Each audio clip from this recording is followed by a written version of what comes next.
सच्चिदानंद रूपाय विश्वोत्पत्त्यादि Hathaway तापत्रयी विनाशाय श्री कृष्णाय वयं नमः। नमो नमो निरंजनम नमस्कार गुरुदेवता बंधनम सर्वसाधुवा प्रणामं पारांगता।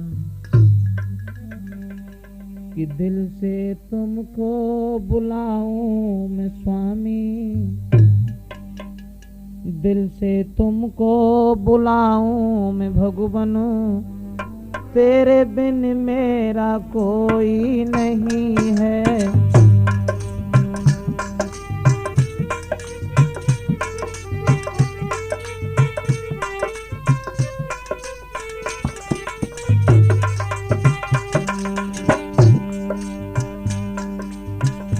दिल से तुमको बुलाऊं मैं स्वामी, तेरे बिन मेरा कोई नहीं है, नहीं है तेरे बिन मेरा।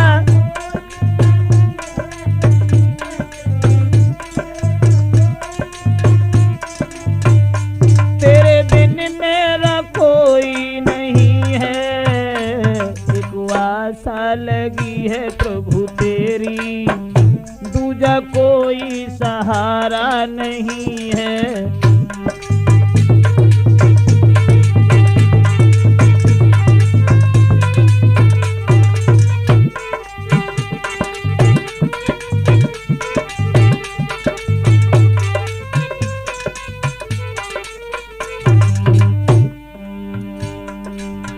भक्त नरसी सदा दीन दुखिया रहा, आसूस ने लगाई जब भी आपकी हो आसूस ने।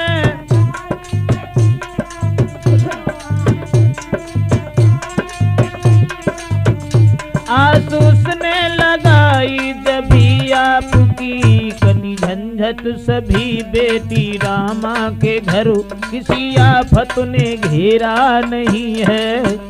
वही आशा लगी है प्रभु तेरी, दूजा कोई सहारा नहीं है।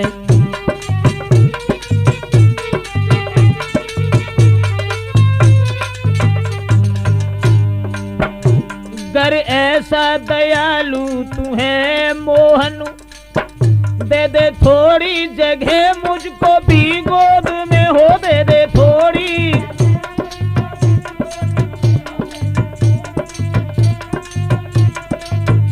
दे दे थोड़ी जगह मुझको भी गोद में। ब्रजेशु तेरा है तेरा रहेगा, ब्रजेशु तेरा है तेरा रहेगा, तेरे बिन मेरा कोई नहीं है।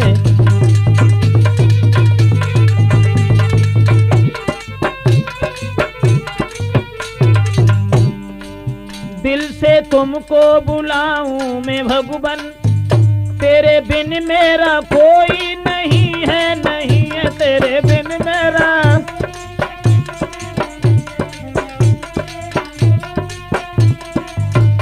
तेरे बिन मेरा कोई नहीं है। वही आशा लगी है प्रभु तेरी, दूजा कोई सहारा नहीं है। आदरणीय श्रोतागण, राजपूत कैसेट के सौजन्य से रामायण का पवित्र आख्यान सीता हरण का प्रसंग जो है वो हम आप लोगों के समक्ष राजपूत कैसेट के माध्यम से देने के लिए जा रहे हैं।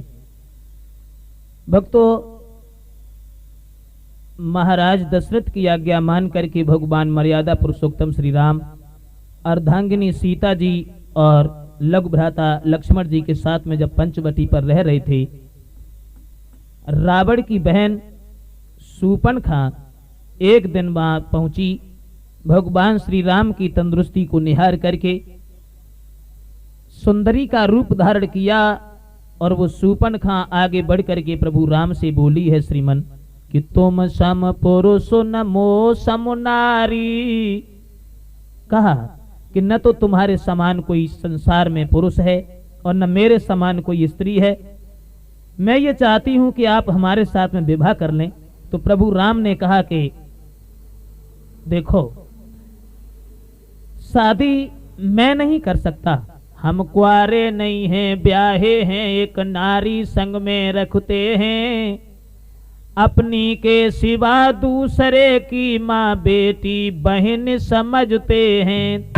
जवाब दिया, लक्ष्मण अगर चाहें तो उनकी पत्नी उर्मिला घर रह गई हैं, वो तुम्हारे साथ विवाह कर लेंगे। तो शूर्पणखा आस लेकर के शेषा अवतारी लक्ष्मण जी के सामने पहुंची, लेकिन वहां से भी निराश होकर वापस आई। शूर्पणखा जिस समय राक्षसी का रूप धारण करके सीता की तरफ भागी, तो भगवान श्री राम का संकेत पा करके शेषा अवतारी लक्ष्मण जी ने उसके नाक और कान कतर डाले। वही शूर्पणखा रोती हुई खरदूषण के सामने पहुंची है। दोस्तों, खरदूषण से घमासान युद्ध हुआ है दंडक वन में। जब खरदूषण भी मारे गए तो शूर्पणखा लंकाधीश रावण के पास पहुंची और रो करके शूर्पणखा कहने लगी है भैया कि भैया दो लड़के राम लखन इस दंडक वन में आए हैं।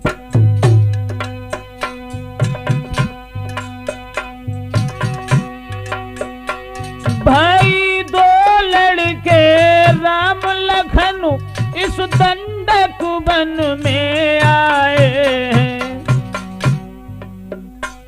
हमरा एक सीता नामी सुकुमारी संग में लाए हैं।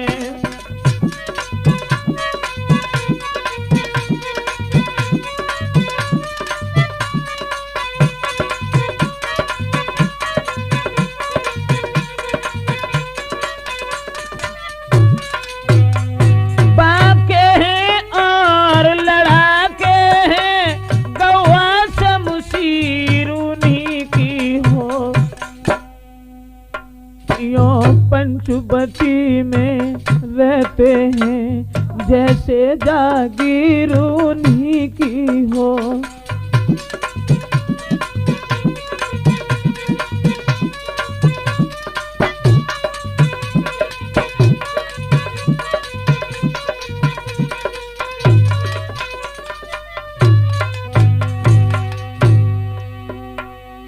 जवाब दिया भैया, दो लड़के इस दंडक वन में रहते हैं, जिनके साथ में एक बहुत सुंदर लड़की है।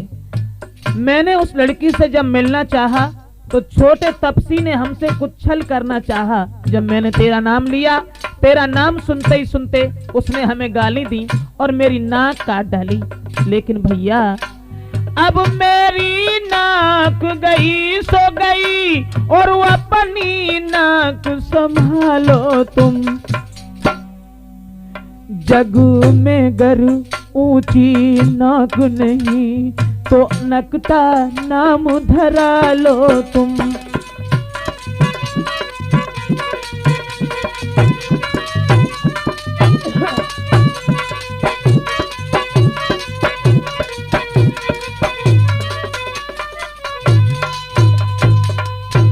जवाब दिया है वीरन, जब मैंने तेरा नाम लिया, तेरे नाम को सुनकर के छोटे तपसी ने हमें गाली दी और मेरी नाक और कान कतर डाले। दोस्तों, शूर्पणखा के जिस समय ऐसे शब्द सुने हैं, दशकंदर ने हाथ में नंगी तलवार लेकर के खड़ा हो गया और कहने लगा, नादानो,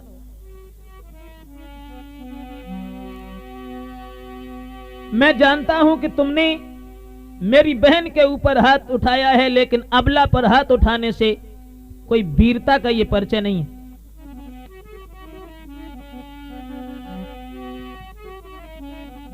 और बोला वो रावण कि नारी की नाक काटने से होती है नाक नहीं ऊंची।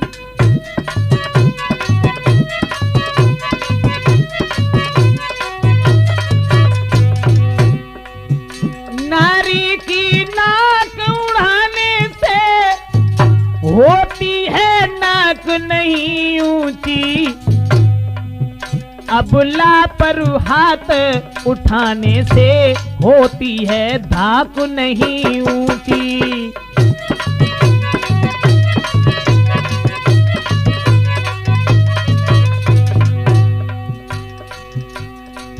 रावण कहने लगा नारी पर हाथ उठाने से कभी धाक ऊंची नहीं होती, लेकिन कमबख्तों में वही दशकंदर रावण हूं जो मेरे भय के कारण देवता भी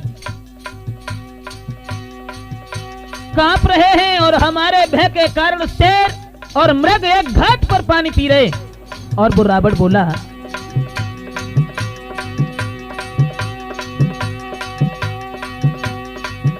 ये धरा धाम पाताल नाक मेरे पिनाक ने जीते हैं, भय से मेरे बाघ और बकरी जल एक घाट पर पीते हैं।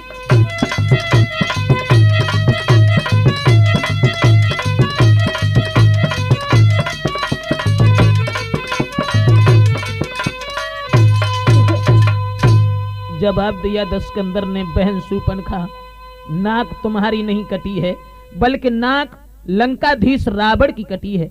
लेकिन एक बात मेरे समझ में नहीं आई बहन, तुम्हारी नाक काटी और तुम मेरे पास तक चली आई, मेरे पास आने की कोई जरूरत भी नहीं थी, क्या तुमने इस संवाद को खरदूसर से नहीं कहा? जवाब दिया, भैया वह बोली मुझ पर हुआ जब वे अत्याचार, पहले उन पर ही गई कहा सभी समाचार। जब वो फौजें लेकर के वहां आए खर और दूसर, लेकिन भैया कि वे फौजें लेकर गए वहां, अत्यंत घोर संग्राम किया, लेकिन उन बड़े तपस्वियों ने उन सब का काम तमाम किया।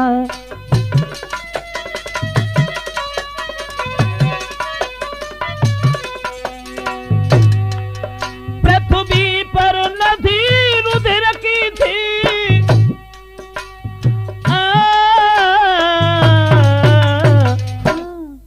पृथ्वी पर नदी रुधिर की थी, लाशों पर लाशें पटती थी। मैं देख रही थी खड़ी खड़ी उन सब की गर्दन कटती थी।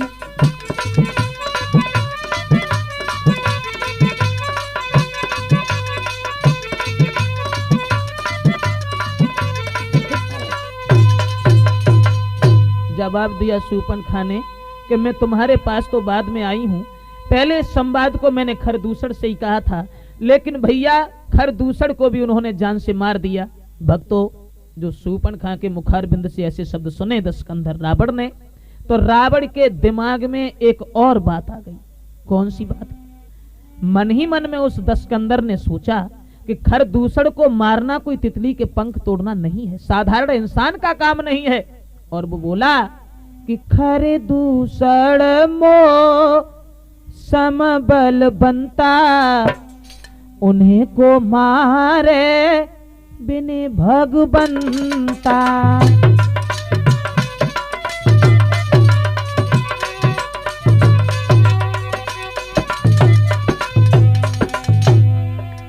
हो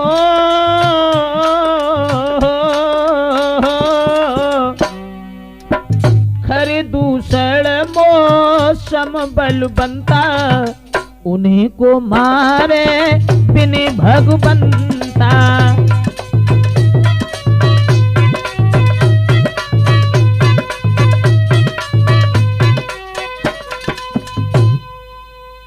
कहा उस रावण ने, मन ही मन में ये विचार किया कि खरदूसर को जिसने मारा वो भगवान के अलावा कोई साधारण इंसान तो नहीं है। मन ही मन में सोचने लगा, खैर अगर राम अवतारी हैं, भगवान हैं, तो ये हमारे मुक्ति का द्वार खुल गया। और दशकंधर समझा करके बोला, घबरा नहीं बहन, कि बोला बेकाटे नाक कानू फिर जिंदा रहे जवान।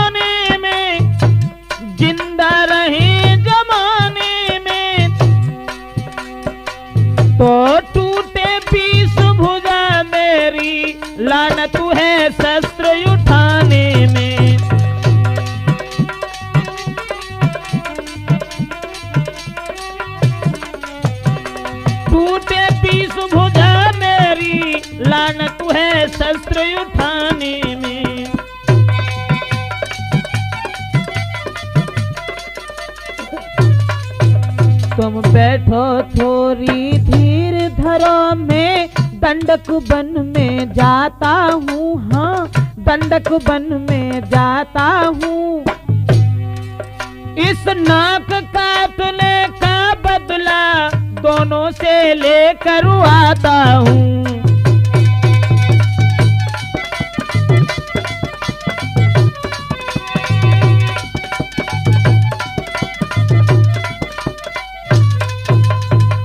बहन को समझाया और जवाब दिया, चिंता न करो, अगर तुम्हारी नाक काटी है तो मैं उनकी भी नाक काट के आऊंगा। और भक्तों, आज वो दस्कंदर चला है वहां से, यह कहे निश्चर चल दिया होनी हुई सवार, जल्दी में परिणाम का रहता नहीं विचार। वो रावण चला और रावण चल करके दोस्तों मामा मारीच के पास पहुंचा और मारीच से कहने लगा, मामा तू एक काम कर दे मेरा। कौन सा काम? तो बताया कि तू चल कर माया मृग बन जा, मैं बाबा जी बन जाऊंगा।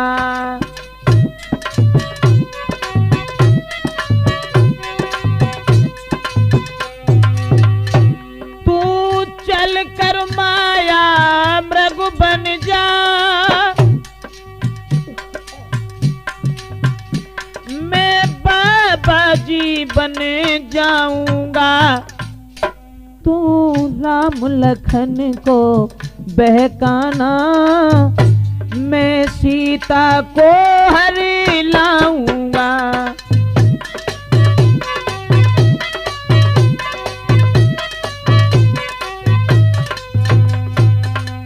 जवाब दिया कि तुम सोने के हिरन बनो और सोने के हिरन बन करके राम और लक्ष्मण को बहका लेना, और मैं महात्मा बन करके सीता का हरण करके चला आऊंगा।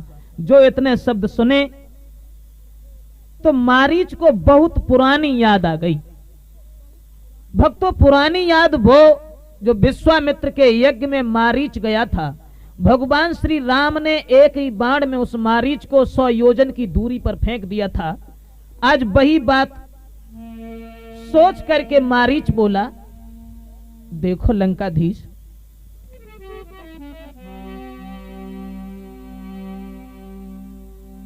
मैं तो बिल्कुल नहीं जाऊंगा। क्यों? तो बोला, वह विश्वामित्र यज्ञ वाला,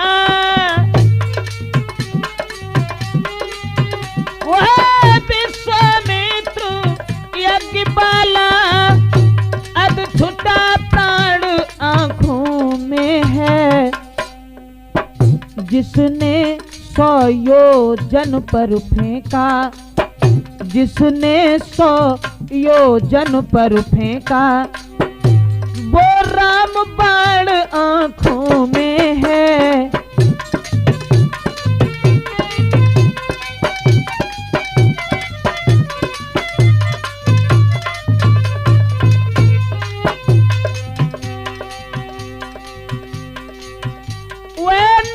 कान में आते ही जूड़ी सी चढ़ती आती है, बरसों की चोट पुरानी वो, बरसों की चोट पुरानी वो, फिर आज उखड़ती आती है।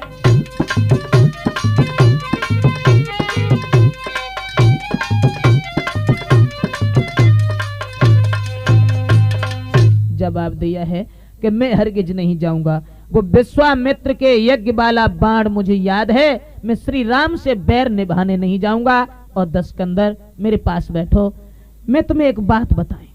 बोलो। देखो, तुम एक विचार नहीं करना जानती हो। पड़ोसी से, सतियों से, साधुओं से, गुरुजनों से, ब्राह्मणों से कभी बैर नहीं निभाना चाहिए। लंकाधीश रावण सती संत गुरु ब्राह्मण पास पड़ोसी खास, हाकिम वैद रसोइया घर का भेदी दास।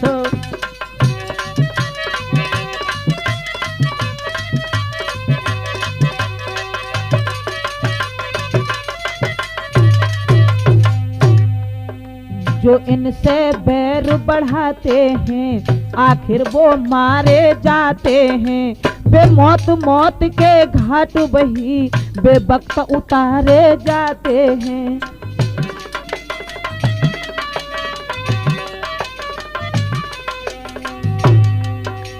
और मारीच बोला,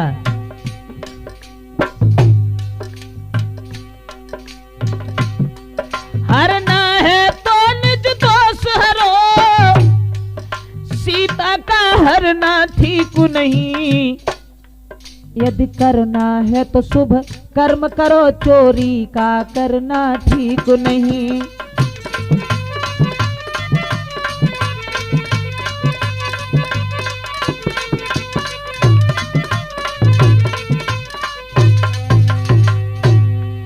अच्छे कर्मों के करने से जग में प्रकाश हो जाता है, पर नारी घर में लाने से घर का विनाश हो जाता है।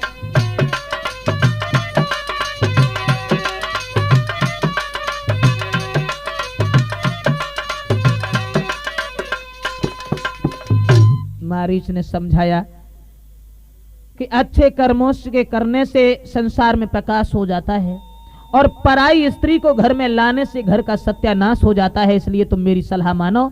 जो इतने शब्द सुने तो दांती को पीस करके रावण कहने लगा, मामा अगर तू मेरे साथ नहीं चला तो मैं तुझे जिंदा नहीं छोड़ेंगे। सीता को हरने से पहले तुम्हें मौत के घाट यहीं उतार दिया जाएगा। तो मारीच सोचने लगा अब क्या करें। रावण की ये बात सुन कांप गयो मारीच, सोचा यद्यपि काम यह सब प्रकार है नीच, लेकिन क्या करूं। पर बस क्या है पर बसता है, सब भांति मौत ही आई है।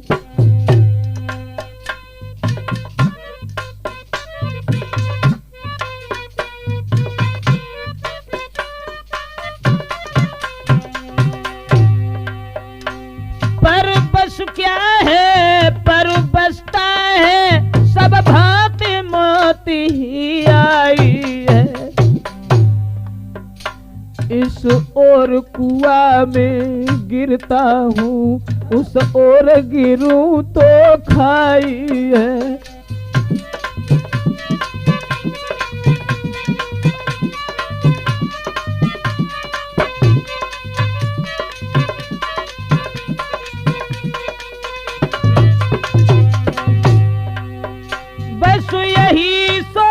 कर मौन हुआ, मृग बनने को तैयार हुआ।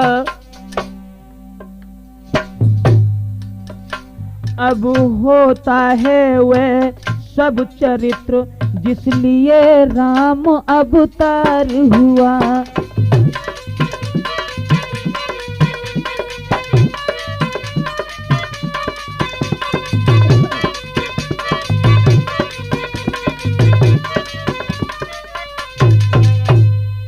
मारीच सोचने लगा मन ही मन में, अगर इधर गिरता हूं तो खाई है, उधर जा रहा हूं तो कुआं है। चलो इस राक्षस के हाथ से क्यों मरें, भगवान के हाथ से मरेंगे तो परलोक सुधर जाएगा। भक्तों, इतने शब्द सोचने के बाद में आज मारीच सोने का हिरन बना, महात्मा बनकर के वो दशकंदर रावण चला। लेकिन भक्तों, जब दिन आते हैं बुरे तब होते खोटे काम, ये दोनों पहुंचे वहां जिस वन में श्री राम। ये दोनों वहां पहुंचे जहां भगवान श्री राम मौजूद हैं। भक्तों, कि रावण ने वहां पहुंचते ही वह नाग बनाया नंगे का, अपनी असलियत छुपाने को रख लिया भेष भिखमंगे का।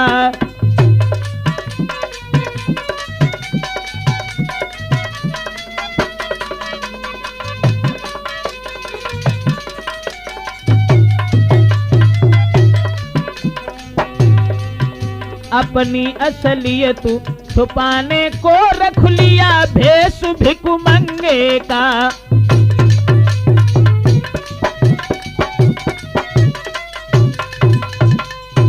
महात्मा बन करके जब कुटिया की तरफ बढ़ा है और इधर वो सोने का हिरन मारीच बनकर के कुटिया के चारों तरफ जब घूमने लगा और सीता जी ने जिस समय उस हिरन की तरफ निहारा तो प्रभु तो कि सीता परम रुचिर मृगु देखा, अंग अंग सु मनोहर बेसा।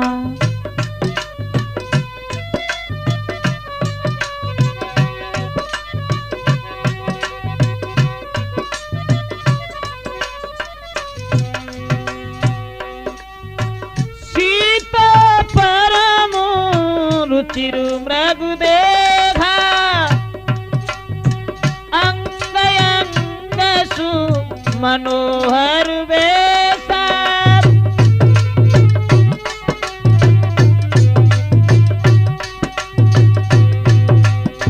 और भगवान श्री राम से बोली, मृग ऐसा तो देखा न सुना, जैसा ये सुघर सलोना है। देखो तो सर से पांव तलक सारा सोना ही सोना है।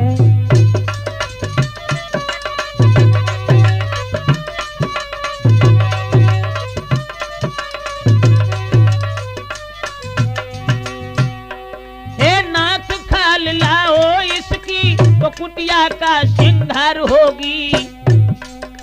सोने के मृग की मृगशाला क्या अद्भुत यादगार होगी।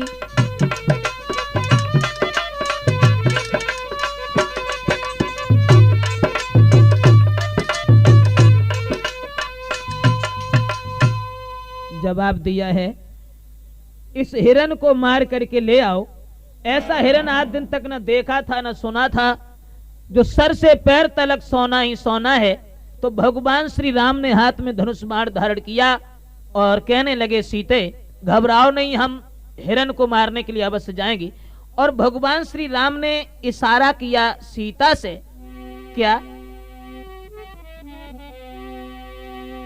कि तुम पाबक में करहु निवासा, और तबल की करही निशाचर नासा।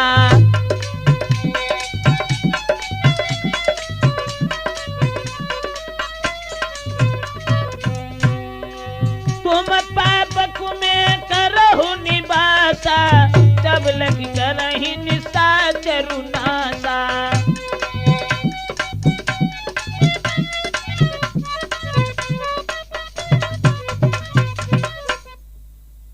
उसी समय भगवान श्री राम ने हाथ में धनुष उठाया और चले कि बाण चढ़ाया राम ने खींच धनुष की डोर।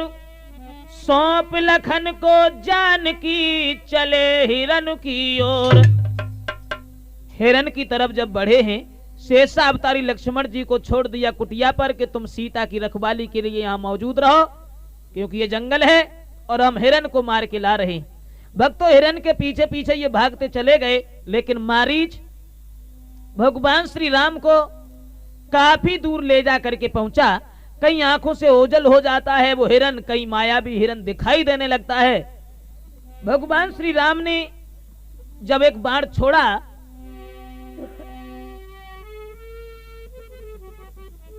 बाण जिस समय आगे जाकर के उस मारीच के लगा है दोस्तों, तो मारीच ने मरते समय भी रावण की मित्रता निभाई।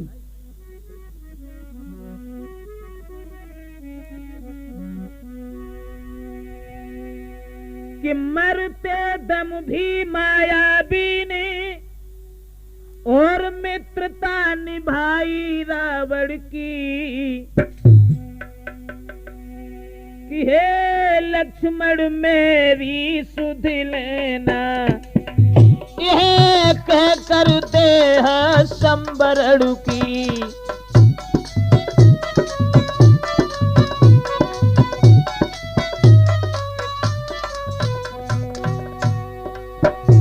मरते दम भी मायावी ने मित्रता निभाई रावण की, हे लक्ष्मण मेरी सुध लेना, ये कह कर देह संबरण की।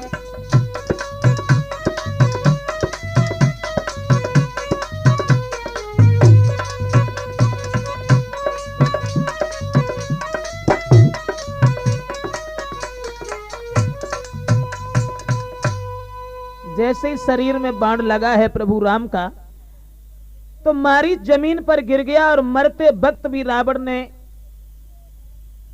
ये मारीच ने विचार किया कि मैं रावण की दोस्ती को इस तरीके से वफादारी के साथ ही निभा के छोड़ेंगी।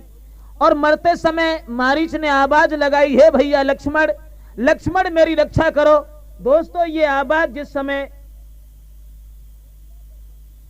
कुटिया पर पहुंची और सीता जी के कान में जब प्रभु राम जैसी आवाज पहुंची, तो लक्ष्मण जी से जवाब दिया, हे शेषा अवतारी लक्ष्मण, कि देवर देवर जाकर देखो और रघुराई तुम्हें टेरते हैं, रघुराई तुम्हें टेरते हैं। भैया के थके हुए बाजू भैया की बात हेरते हैं।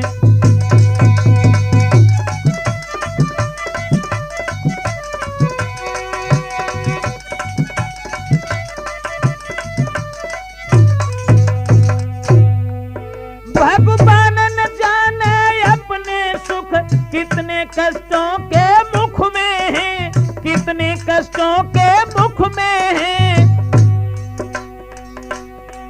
लक्ष्मण इसमें संदेह नहीं, प्राणेश इस समय दुख में है।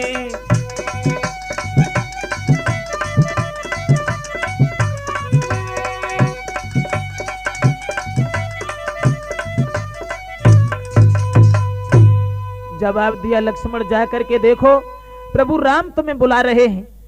तो राम का नाम सुनकर के शेषा अवतारी लक्ष्मण कहने लगे, मां क्या कहा तुमने?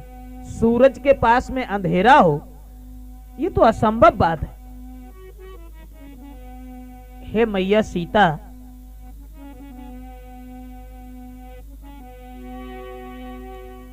किसका साहस है हे माता, जो उन्हें दुख पहुंचाएगा, कि सूरज कितना भी,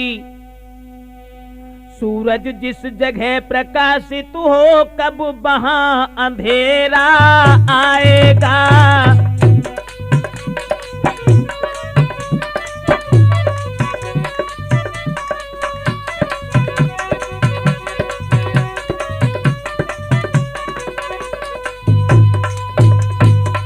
किसी का ऐसा साहस नहीं है जो भैया राम को कष्ट पहुंचाए।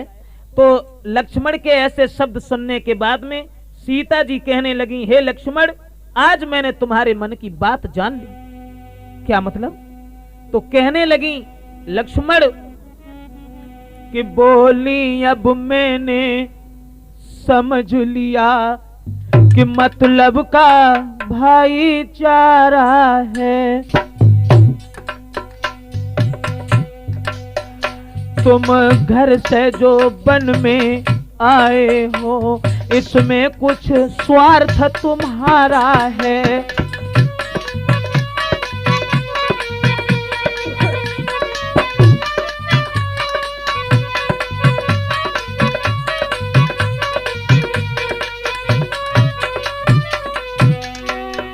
सच है प्रपंचियों में रह कर सुख पाता नहीं कहीं कोई, भाई सा जग में मित्र नहीं, भाई सा शत्रु नहीं कोई।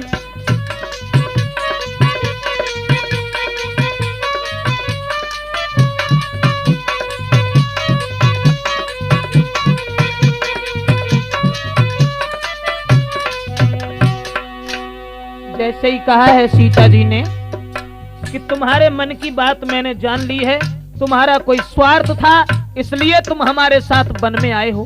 आज तुम्हारे भैया के ऊपर आपत्ति है और फिर तुम यहाँ पर क्यों रुके हुए हो? ये सही है कि संसार में भाई जैसा कोई मित्र नहीं होता और भाई जैसा कोई दुश्मन भी नहीं होता। दोस्तों, लक्ष्मण जी ने जब ऐसे शब्द सुने हैं, उस शुद्ध हृदय में जाते ही वह टुकड़े रो रो कर निकले। मिल सकी जगह न ठहरने को, तो आंसू हो कर निकले।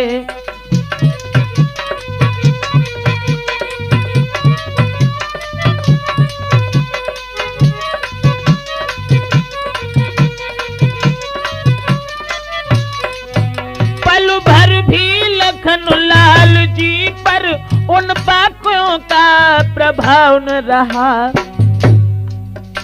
वह निर्मल निष्कलंक सेवक वैसा ही सरल स्वभाव रहा।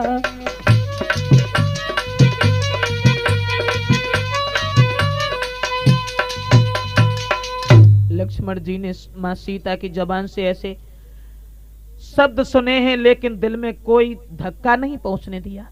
मन में ये विचार किया कोई बात नहीं, और आगे बढ़ करके कहने लगे, मां तुम ऐसे दुर्वचन हमसे क्यों कह रही हो? मैंने राम को भाई नहीं बल्कि पिता समझ करके सेवा की।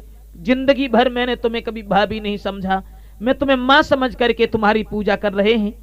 तो सीता ने कहा, अगर तुम हमें मां समझते हो तो मेरी एक बात और सुन लो।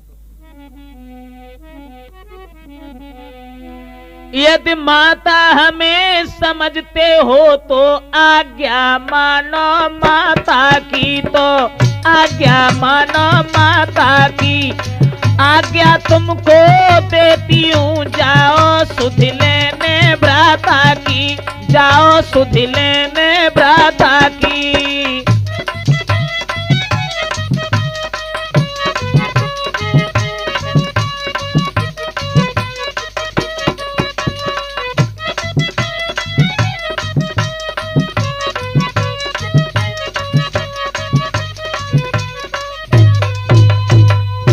जवाब दिया, अगर तुम हमें मां समझते हो तो मेरी आज्ञा का पालन करो, तुम अपने भैया को देखने के लिए जाओ। लक्ष्मण जी कहने लगे, हे खग और मृग देख रहे हो, हे सूर्य भगवान, आज हम अपने भैया की आज्ञा का उल्लंघन करने के बाद में मां सीता की आज्ञा का पालन कर रहा हूं, लेकिन रघुराई अगर इस बात पर उल्हाना दें तो कह देना कि लक्ष्मण निर्दोष है। और इतने शब्द कहने के बाद में शेषा अवतारी लक्ष्मण चले, हाथ में धनुष लेकर के एक रेखा खींच दी। जाते जाते भी उन्हें इतना रहा विवेक, सीता के चारों तरफ रेखा खींची, एक रेखा खींच दी और कहा कि मां सीता, इस रेखा से निकल करके बाहर मत आना, रेखा के अंदर ही रहना, तुम्हारा कोई बाल बांका नहीं कर सकता। और इतने शब्द कहने के बाद शेषा अवतारी लक्ष्मण चले गए। यह कहकर लक्ष्मण चले, चला न जाता है, बछड़ा चलता जिस तरह, छोड़ थान पर गाय। लक्ष्मण जी तो चले गए। अब सीता के कान में एक योगी के गाना की आवाज पहुंची, तो कुटिया में से आगे को जब नजर फैलाई सीता ने तो क्या देखा? सीता ने कि सीता की आंखों ने देखा बूढ़ा सा योगी आता है।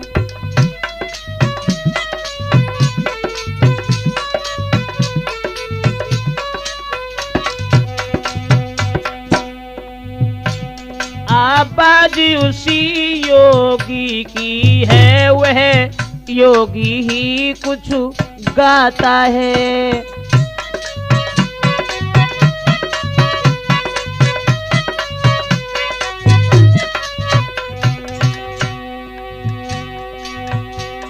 एक तारा भी है हाथों में, बस उसे बजाता आता है। मीठी मीठी लयकारों से, मीठी मीठी लयकारों से ये सदा लगाता आता है।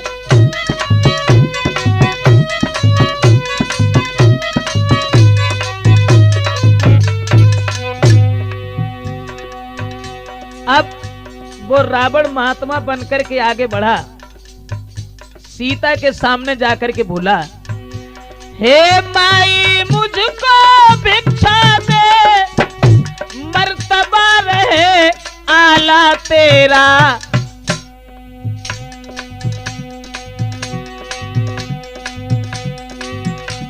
भगवान तुझे जीता रखे हो, सदा बोल बाला तेरा।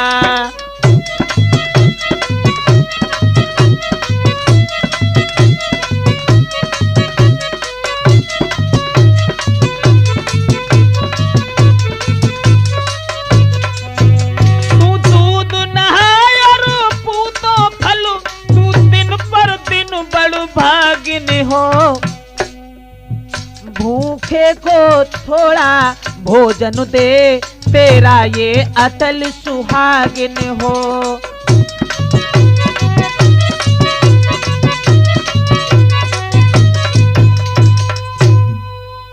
रावण ने जिस समय महात्मा का भेष बना करके भक्तों और सीता से आवाज लगाई है कि हमें भिक्षा डाल जाओ, तो एक योगी की बात सुनकर के सीता जी जो कंदमूल फल रखे थे वो लेकर के आई और कहा कि भिक्षा ले जाइए। उसी समय भिक्षा लेने के लिए आगे बढ़ा फकीर, ठहर गया जब बीच में देखी एक लकीर। वो रावण रुक गया उस रेखा को देख करके। और दोस्तों उस रावण ने क्या देखा, इतने में ही मालूम हुआ वह रेखा रंग बदलती है। आगे जब पैर बढ़ाया है, देखा ज्वाला सी जलती है।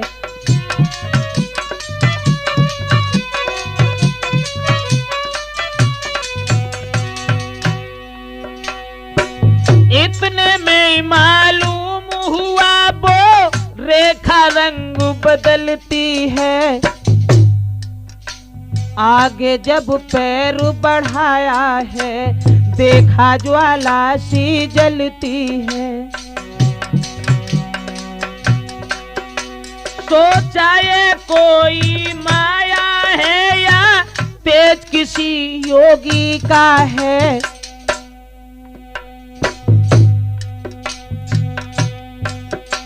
अथवा सीता है महाशक्ति सत, इसी महान सती का है।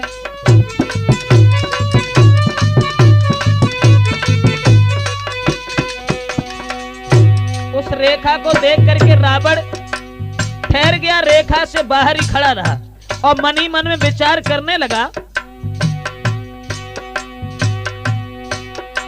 रेखा उल्लंघन करता है तो निश्चय अभी मरण तेरा। कैसा सीता का हरण यहाँ होता है प्राण हरण तेरा।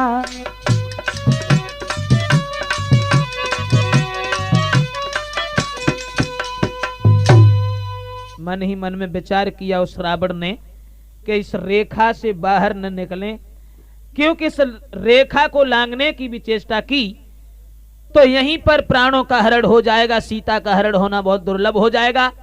रेखा से दूर खड़ा हो गया और कहने लगा, ऐसी बंधी हुई भिक्षा हमें स्वीकार नहीं है। अगर हमें भीख देना चाहती हो तो इस रेखा से बाहर आ जाओ।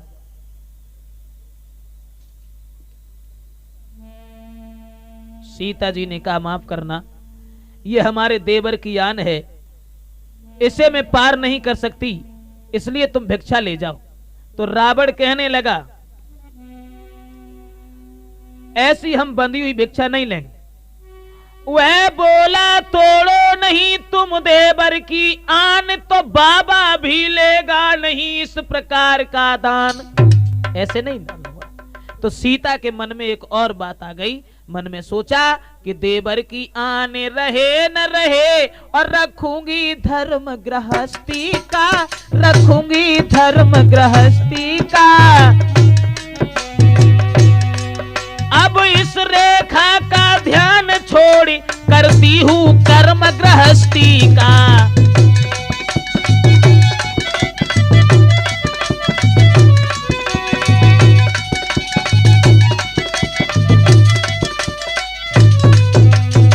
दोस्तों, भूली इस कर्तव्य में सीता इतना ज्ञान, पहले जांचे पात्र को फिर दे उसको दान।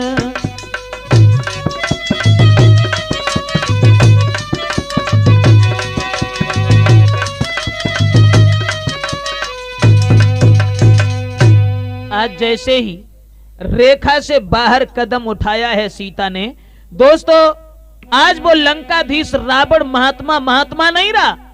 क्या दशा बनी? रेखा से बाहर आते ही उस योगी ने बाना बदला, उस योगी ने बाना बदला। रावण हो गया बही, सब ठाट फकीराना बदला।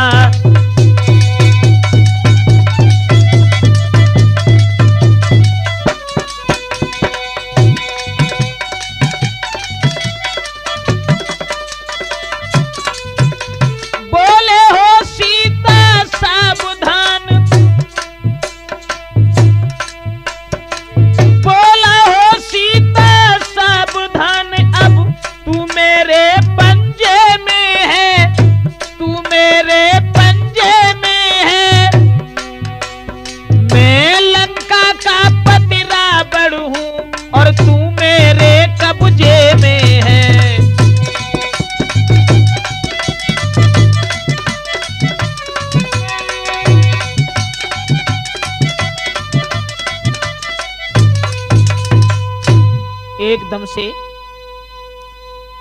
रावण बन गया बही।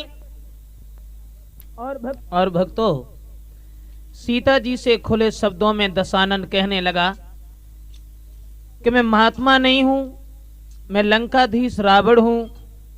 अब तू रावण के शिकंजे में है और मैं तुम्हें छोड़ नहीं सकता। सीता जी ने जिस समय ये हालत निहारी है, पैरों के तले धरती खिसक गई। भक्तों, सीता जी का हाल बेहाल होने लगा। यह सुनकर तत्काल ही सिया हुई बेहाल, लेकिन संभली उसी क्षण बोली होकर लाल। सीता जी कहने लगी, और एक कमबख्त रावण कि ओ दुष्ट खड़ा रहे खबरदार, स्वामी अब आने वाले हैं।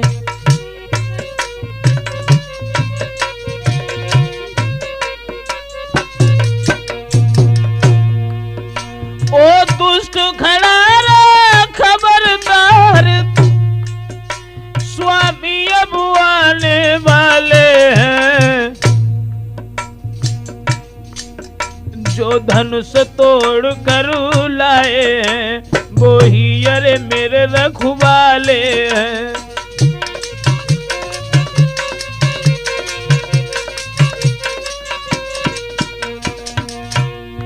और एक कमबख्त, थोड़ी देर ठहर जा, हमारे प्रभु मारीच के साथ में पीछे पीछे चले गए। वो छलिया मृग बन करके आ गया था, वो अभी आने वाले हैं और जवाब दिया कि तूने ये देख लिया कि सीता रेखा से बाहर हो गई, अब तक मैं उस रेखा में थी, अब तक मैं उस रेखा में थी, अब सत की अरे रेखा में हूँ, अबला हूँ इतना बल है रे पतिव्रत की, अब रेखा में हूँ।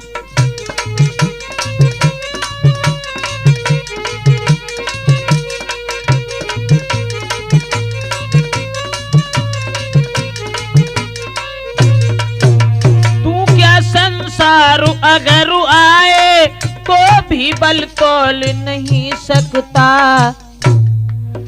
तू क्या संसार अगर आए तो भी बल तोल नहीं सकता,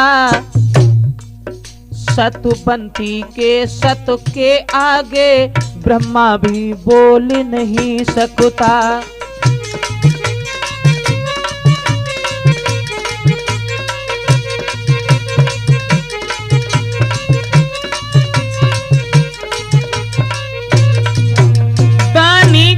बटुए की समता करती झोली भिखमंगे की, सूरज के पास पहुंच जाऊं इच्छा ये नीच पतंगे की।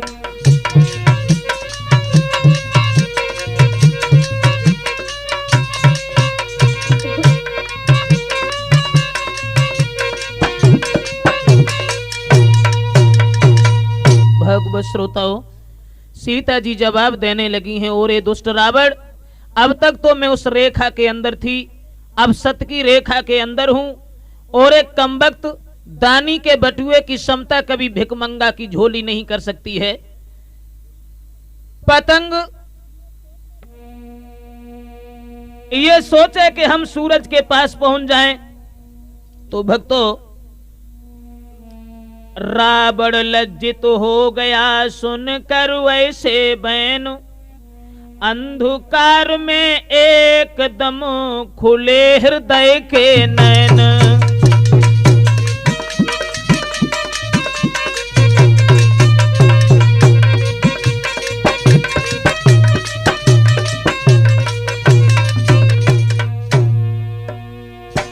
देखा उसने इस समय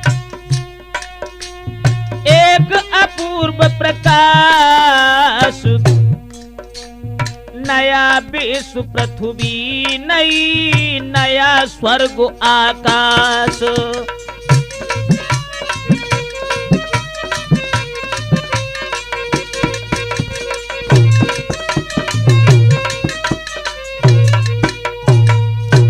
अब तो रावण बड़ा ही लज्जित हो गया सीता जी के ऐसे शब्द सुनने के बाद में।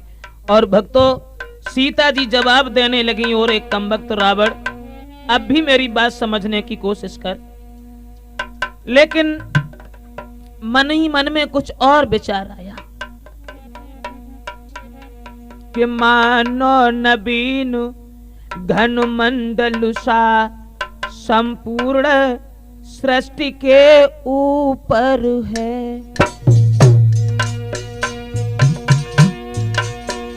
मानो नमीनु घनु मंडल सा संपूर्ण सृष्टि के ऊपर है, उसमें ज्योतिर्मय मूर्ति एक, उसमें ज्योतिर्मय मूर्ति एक सोने के सिंहासन पर है।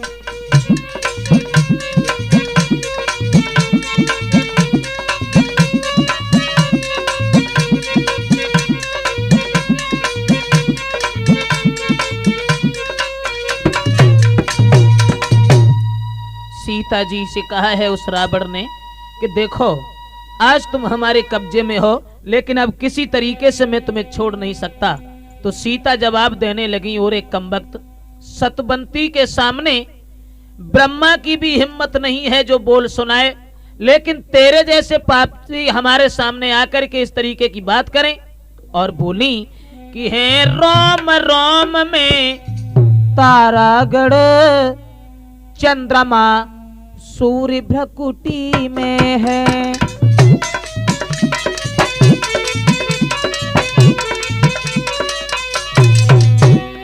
रोम रोम में तारागढ़, चंद्रमा सूर्य भ्रकुटी में है।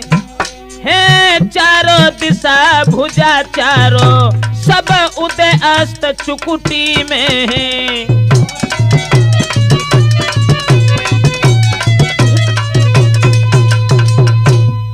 कहा है कि नालायक रावण,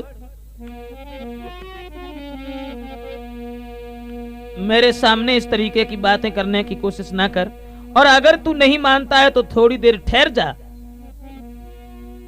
और बोली है सीता कि दानी के बटुए की समता, और करती झोली भिख मंगे की, करती झोली भिख मंगे की।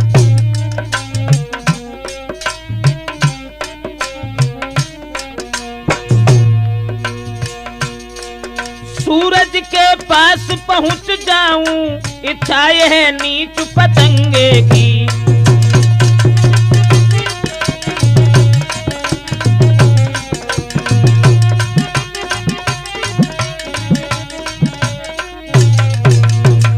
रावण मूर्त की तरह से खड़ा रह गया दोस्तों, और रावण की जहां भी नजर जाती है एक अनोखा रंग देखा। अब जिधर देखता है रावण, वह मूर्ति उधर हो जाती है, वह मूर्ति उधर हो जाती है। मानो रावण के कानों में वह मूर्ति भी कुछ कहती है।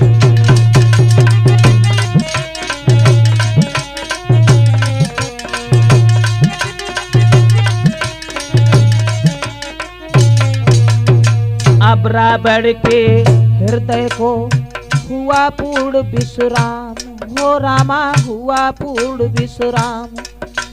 मन ही मन में सिया को उसने किया प्रणाम।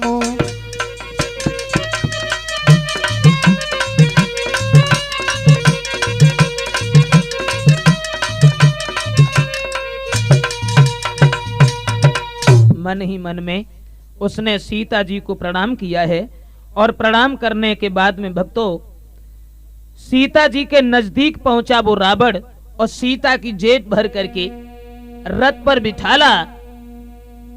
यहां तक देखा कि उसके उपरांत हुआ वो ही जो होनहार दिखलाता था।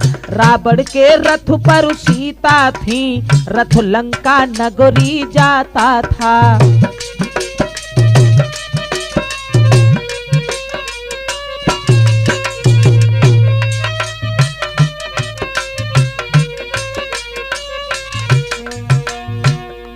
रथ ज्यों ज्यों आगे बढ़ता था, त्यों त्यों सीता चिल्लाती थी, हा राम राम हा राम राम, बस यही आवाजें आती थी। सीता की जेठ भरने के बाद में वो रावण लंका के लिए चला गया दोस्तों। कि लैगा रावण सीता नारी, हर भिकारी हुई के राम। लैगा रावण सीता नारी, हर भिकारी हुई के राम। भिकारी हुई के राम, हर भिकारी हुई के राम। कि लैगा रावण सीता नारी, हर भिकारी हुई के राम। लैगा रावण सीता नारी, हर भिकारी हुई के राम।